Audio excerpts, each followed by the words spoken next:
Joey Francisco. Joey, may mga nagrarally pa ba dyan sa ICC?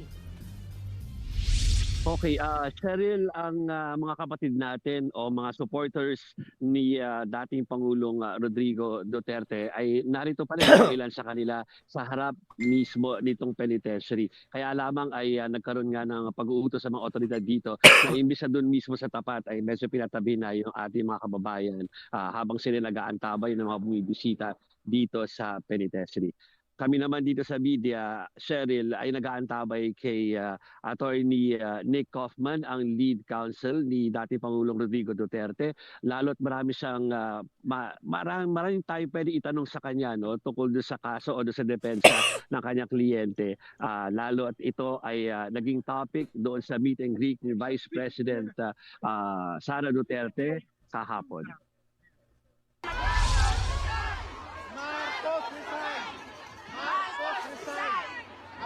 Pinuno ng mga overseas Filipino workers ang malaking bahagi ng Het Malieveld sa the Netherlands. Para ito sa meet and greet ni Vice President Sara Duterte at pagpapakita na rin ng suporta nila kay dating Pangulong Rodrigo Duterte. Yung mga OFW na tatanga-tanga dyan.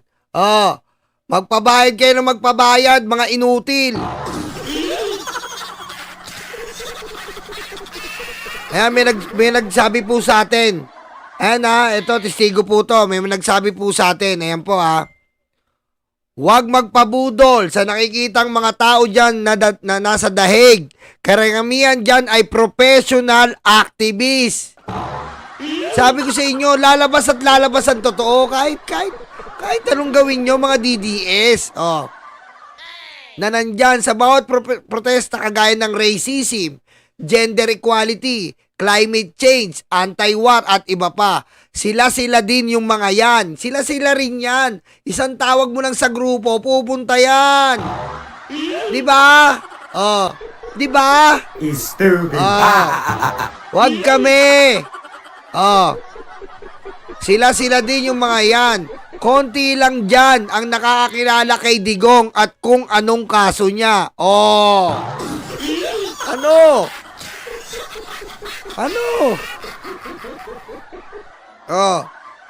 Nagkakalat din protesta sa iba't ibang parte ng Europa ngayon sa Amsterdam at France para sa rally tungkol sa racism at gera sa Gaza. Huwag kami!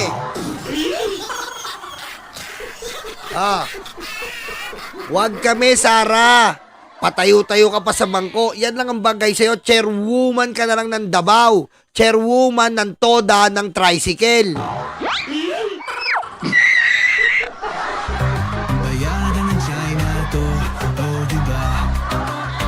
Taksil sa bayan, halik sa betlog. Diba? Lagi ka nakatayo sa bangko, bagay sa'yo sa Toda. Diba, Mary Jane Rivera? Chairwoman ng Toda. Nakakulong dito sa International Criminal Court. Nanawagan ng Duterte supporters na mag-resign na si Pangulong Bongbong Marcos. Paano magre-resign? Yan, lakas ng Pangulo namin. Nagpapatapo ng demonyo. Pagre-resign ninyo? Bakit? Bakit magre-resign yung presidente namin? Pinapatapo yung demonyo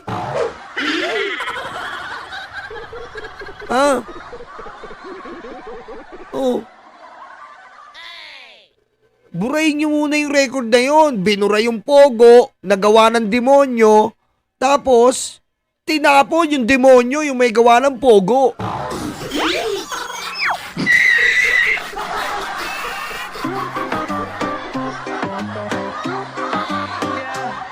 Oy, mga alipin, mga uto-uto. Diba? Yun ang burahin nyo. Diba? Oy, parin Jason Reyes. Putang, bago sweldo, pre Salamat, pre. Bago sweldo. Bago sweldo. Sana all. Sana all. Thank you, pare.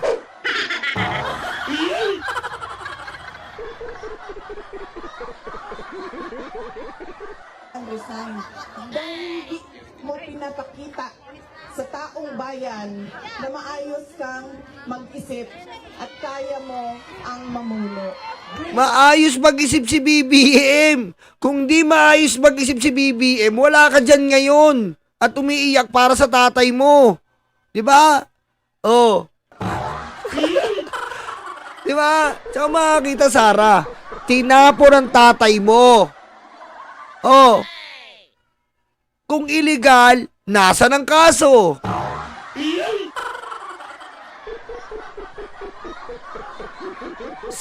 Di ba, Sara?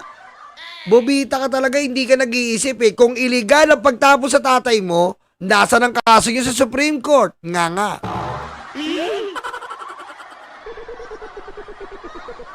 Oh. Nasaan na? Wala. Kasi nga, legal lahat. Ngayon, yung mga DDS lang talaga ang nagmamahal sa inyo. Ilan lang naman kayo, 500,000 sa buong mundo. Oh.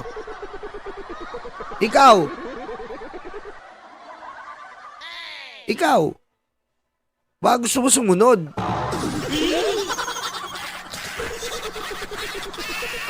Kaya samantalayin mo na, Sara. Samantalayin mo na habang nasa labas ka. Dahil pag nakasunod ka na, wala nang ganyan.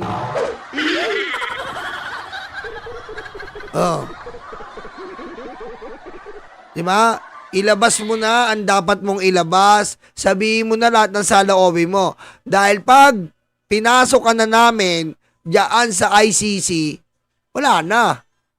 Hindi ka na rin makakausap.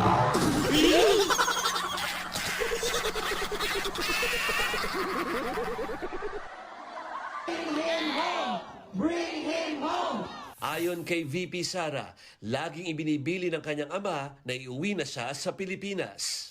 Lagi niyang inuulit-ulit talaga. Diggs! Diyan ka muna! Uuwi ka dito, abo! Gusto mo na ba talaga?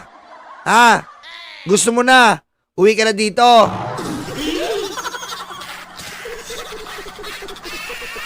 Abo na, Diggs. Abo na. Uwi ka dito, abo na ta, Diggs. Balik niyo ako sa Pilipinas. Sinabi ko din sa kanya yon pa. Sabi ko, yung kagustuhan mo na umuwi, yan din yung katapusan ng buhay mo. Magiging Ninoy Aquino. Ninoy Aquino. Putik si Ninoy, hindi ganyang mamamatay tao. Hitler yan. Anong Ninoy Aquino? Hitler yan, tatay mo. Tagapas lang ng sanlibutan. Perwisyo ng sanlibutan. Hitler yan. Mahiya kayo sa kay Ninoy. Lagyan mo si Digong dito. Hitler yan, tatay mo, Sara. Di ba? Parehas kayo ng mga pagkabaliw.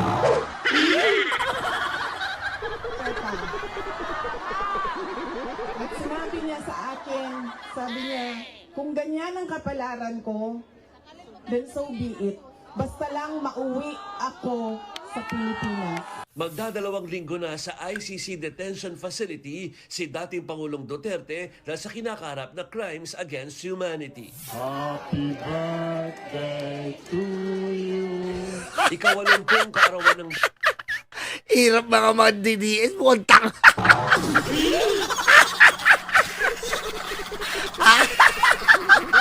Hirap mga DDS. Mukha kang tanga talaga yan. Hoy, sa mga European dyan, yung mga nandyan po, yan po ang mga kinahihiya naming Pilipino, ha? Hindi po namin nire-represent yan. For your information, FYI lang po. Yung mga nagrarally dyan, ikinahihiyang Pilipino po namin yan. For your information. Kami ang totoong Pilipino. May wastong pag-iisip. Ha? Hindi po katulad yan. Tatanga-tanga mga yan. Tatanga-tanga po yung mga yan. Ha? Hindi po kami ganyan, ha? Ha? For your information sa mga iba friends natin ng mga Europe, Americans, Hindi po kami ganyan. DDS po yan. Yan po yung pinakabobong nilalang na Pilipino. Dating Pangulo sa March 28. Kaya kinantahan siya ng mga Ay, Sir Sherwin, ingat. supporter ng happy birthday. Ah, Wish nila na mapalaya na ang dating Pangulo. gumanyan-ganyan na lang kayo palagi. Duterte. Tignan nyo kung magigising yung ICC.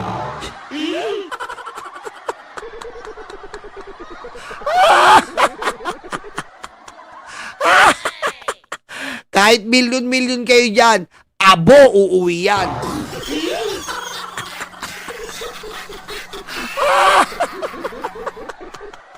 Akala yata nila, nasa Pilipinas sila, na may iba-ibang mga magsisimpatya. People power.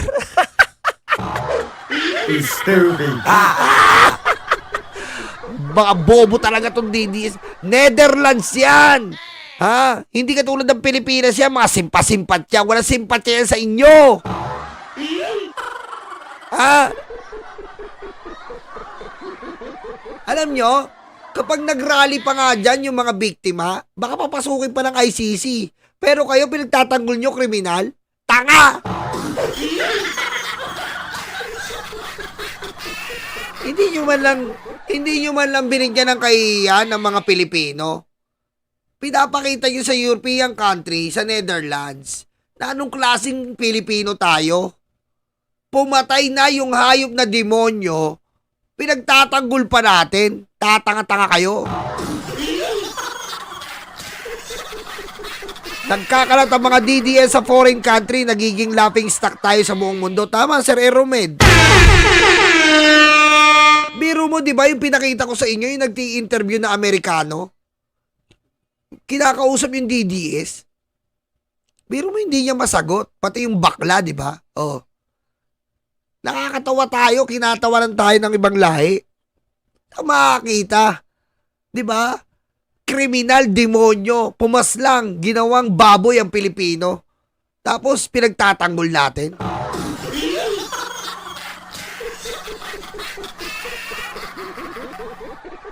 Punta talaga kami extra dito. Yeah, kahit bukas may trabaho kami, late na kami makauwi ng bahay. Oo, late ka na kasi tangang Pilipino ka. Kinahiya ka dito, oy! Tanga-tanga ka! Pero support talaga Duterte. Ay, di palaminate nyo yung itlog.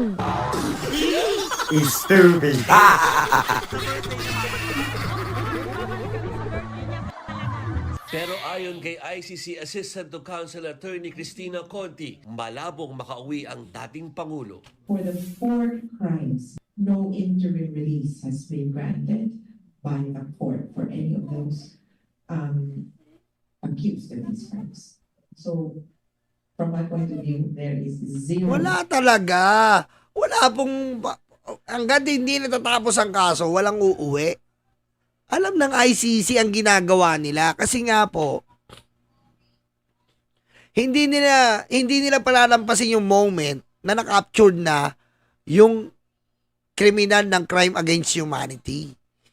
Kasi nga po, ito ay different kinds of case, different kinds of situation, na kung saan ang special akusado, mga special na akusado to ng iba't ibang bansa, na gumawa ng special na krimen. So, kapag nasa pangangalaga na nila ang isang akusado, siyempre, gagawin na nila yung talagang nararapat na hearing na gagawin nila. At yung mga nagpapaambag dyan ng piso-piso, huwag kayong tanga, walang bail sa ICC, mga bobo. Ha? Pagkakaperahan nyo pa yung demonyo. Walang bail sa ICC. May papiso-piso pa kayo. Ginawa nyo pa negosyo yung demonyo.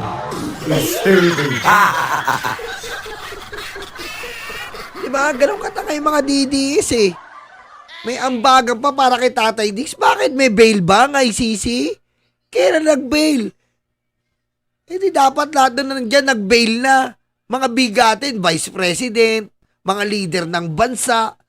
Dapat nag-bail na yun, mga mayayaman yun. Pero walang bail dyan, inutil na DDS.